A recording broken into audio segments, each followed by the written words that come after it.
Hi hello my dear students, നമ്മുടെ revision നമ്മൾ ആരംഭിക്കുകയാണ്.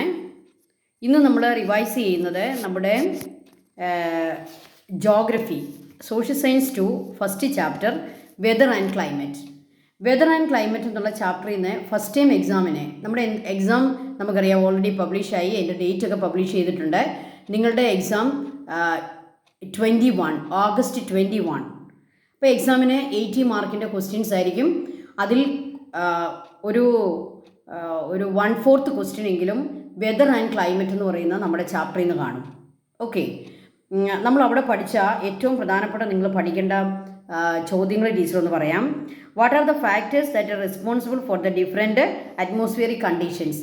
ഡിഫറെൻറ്റ് അറ്റ്മോസ്ഫിയറിക് കണ്ടീഷൻസിന് ഏതൊക്കെയാണ് ഫാക്ടേഴ്സ്? അല്ലെങ്കിൽ അതിന് വേറൊരു വാക്കുണ്ട്, എലമെൻറ്റ്സ് ഓഫ് വെതർ. ഞാൻ ടീച്ചർ അത് പഠിപ്പിച്ച സമയത്തും പറഞ്ഞു, നിങ്ങൾ അങ്ങനെ മനസ്സിലാക്കി വെക്കുക, എലമെൻറ്റ്സ് ഓഫ് വെതർ. ഇത് എന്താണ് ഇമ്പോർട്ടൻ്റ് ആണെന്ന് പറയാൻ കാരണം, എലമെൻറ്റ്സ് ഓഫ് വെതർ ആണ് നമ്മൾ ഈ ചാപ്റ്ററിൽ 1 by 1 ആയിട്ട് ഡിസ്ക്രൈബ് ചെയ്ത് പഠിക്കുന്നത്. അപ്പോൾ എലമെൻറ്റ്സ് ഓഫ് വെതർ ഏതൊക്കെയാണ്? Temperature, pressure, wind, humidity. Okay, temperature, pressure, wind, humidity. ഇത് നമ്മൾ എക്സ്പ്ലെയിൻ ചെയ്താണ് ഈ ചാപ്റ്റർ മൊത്തം പഠിക്കുന്നത്. അതുകൊണ്ട് തന്നെ elements of weather. Next, what are the differences between weather and climate? Okay, കഴിഞ്ഞ ദിവസം നമ്മൾ പറഞ്ഞ ക്വസ്റ്റ്യൻ പേപ്പറിലും ഈ ചോദ്യം ഉണ്ടായിരുന്നു, അത് വരാൻ സാധ്യതയുണ്ട്. അടുത്തത് ഇൻസുലേഷൻ, ടെറസ്ട്രിയൽ റേഡിയേഷൻ. ഇൻസുലേഷനും ടെറസ്ട്രിയൽ റേഡിയേഷനും. സണ്ണിൽ നിന്ന് എർത്തിലേക്ക് വരുന്ന എനർജിയാണ് ഇൻസുലേഷൻ. അത് അറ്റ്മോസ്ഫിയറിനെ ഹീറ്റ് ചെയ്യുന്നുണ്ടോ? No. Why? They are short waves. Okay, ഇനി ടെറസ്ട്രിയൽ റേഡിയേഷൻ എന്താണ്?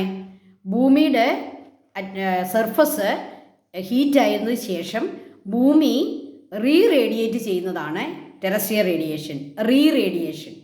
ഓക്കെ, റേഡിയേഷൻ അറ്റ്മോസ്ഫിയറിനെ ഹീറ്റ് ചെയ്യും. അതിൻ്റെ കാരണം എന്താണ്? Because they are long waves.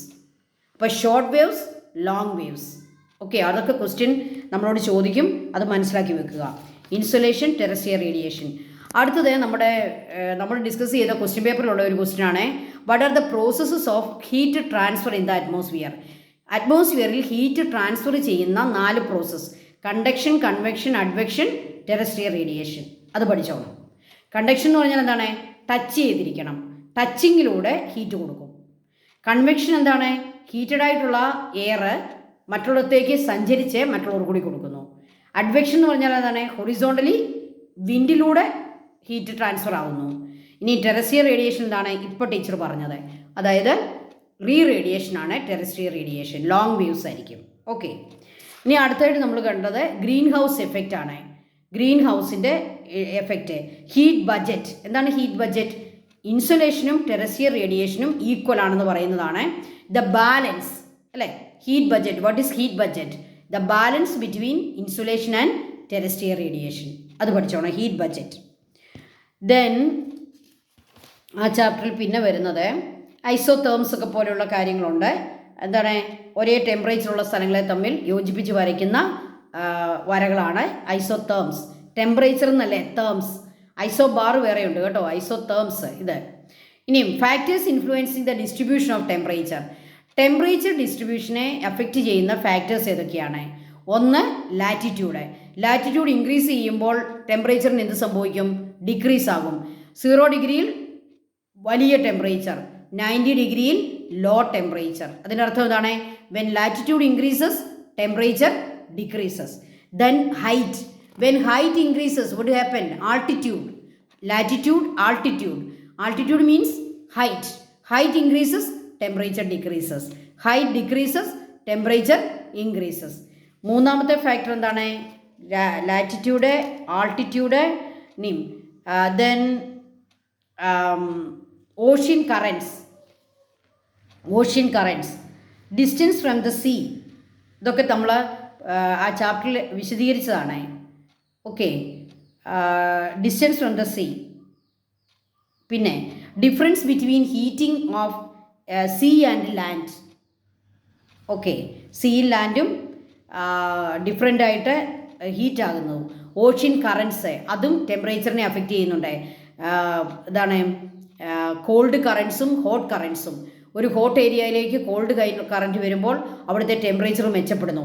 ഒരു കോൾഡ് ഏരിയയിലേക്ക് ഹോട്ട് കറൻസി ചെല്ലുമ്പോൾ അവിടെയും ടെമ്പറേച്ചർ മെച്ചപ്പെടുന്നു. പിന്നെ റിലീഫ് എന്താണ്?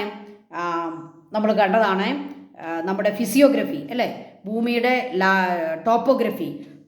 ടോപ്പോഗ്രഫി അനുസരിച്ചും മൗണ്ടൻ സ്ലോപ്സ് ഒക്കെ ഉള്ളിടത്ത് നമുക്കറിയാം ടെമ്പറേച്ചറിൽ മാറ്റമുണ്ട്. മൗണ്ടൻ ഏരിയയിലൊക്കെ ടെമ്പറേച്ചർ താഴ്ന്നായിരിക്കും, എന്നാൽ മറ്റേ പ്ലെയിൻസിലൊക്കെ ടെമ്പറേച്ചർ കുറച്ചുകൂടി ഹൈ ആയിരിക്കും. അപ്പോൾ റിലീഫ് എന്ന് പറഞ്ഞാൽ ടോപ്പോഗ്രഫി. ഓക്കെ, അടുത്തത് അറ്റ്മോസ്ഫിയറിക് പ്രഷർ ആൻഡ് വിൻഡ് എന്നുള്ള ഭാഗത്തേക്കാണ് നമ്മൾ ആ ചാപ്റ്ററിൽ കയറുന്നത്. അറ്റ്മോസ്ഫിയറിക് പ്രഷറും വിൻഡും. അപ്പോൾ അത് നമുക്ക് നാളെ വിശദീകരിക്കാം. അപ്പോൾ ഈ ചാപ്റ്ററിൻ്റെ പകുതി വരെ നമ്മളായിട്ടുണ്ട്. ഇതിൻ്റെ ബാക്കി ഭാഗങ്ങൾ നാളെ നമ്മൾ റിവൈസ് ചെയ്യുന്നതായിരിക്കും. എല്ലാവരും നമ്മുടെ റിവിഷനിൽ വളരെ കൃത്യമായിട്ട് പങ്കെടുക്കുക. ടീച്ചർ ഇതിൻ്റെ ആ ചാപ്റ്ററിൻ്റെ അറ്റ്മോസ്ഫിയറിക് പ്രഷർ ആൻഡ് വിൻഡ് എന്നുള്ള ഭാഗം നാളെ പഠിച്ചുകൊണ്ട് നിങ്ങൾ നമ്മുടെ റിവിഷൻ ക്ലാസ്സിലേക്ക് എത്തുക. Thank you children, thank you so much.